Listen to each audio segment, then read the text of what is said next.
পবিত্র ছাড়া কিছু কবুল করেন না। আর এখন রিজিকের মধ্যে যত ফিতনা, সুদের ফিতনা আছে, ঘুষের ফিতনা, দুর্নীতির ফিতনা, কাগজের টাকার হারামের কিছু ফিতনা চলে আসছে এর ভিতরেও, ক্রিপ্টোকারেন্সির ফিতনা আসতেছে সামনে।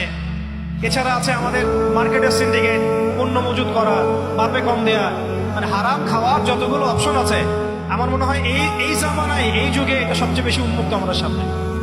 তো হারাম খাওয়া সহজ, হালালে চলা একটু কঠিন, তবে হালাল খাওয়াটা অসম্ভব নয়। আল্লাহ পাক সূরা তালাকের মধ্যে বলেছেন, ওয়া ইয়াত্তাকিল্লাহ ইয়াজআল লাহু মাখরাজা, যে ব্যক্তি আল্লাহকে ভয় করে আল্লাহ পাক তার জন্য রাস্তা বের করে দেন। ওয়া ইয়ারযুকহু মিন হাইথু লা ইয়াহতাসিব, এবং এমন উৎস থেকে আল্লাহ পাক তাকে রিজিক দেন যা সে কখনো কল্পনাও করে নাই। আল্লাহ পাক আমাদের সবাইকে হালাল খাওয়ার তৌফিক দান করেন, আমিন।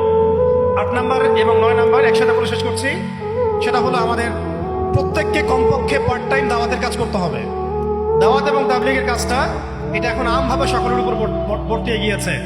এটা ব্যাপারটা এমন নয় যে ওলামায়ে কেরামগণ দাওয়াতের কথা বলবেন, তাবলীগের কথা বলবেন, আমাদের উপর কোনো জিম্মেদারি নাই, ব্যাপারটা কিন্তু এমন নয়। আমাদের প্রত্যেককে সৎ কাজে আদেশ করতে হবে, অসৎ কাজে নিষেধ করতে হবে।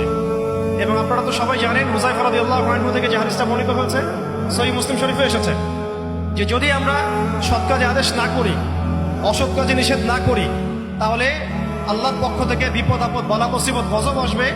এই সময়ে ওই কম দোয়া করবে, কিন্তু এই দোয়া আল্লাহর দরবারে কবুল হবে না।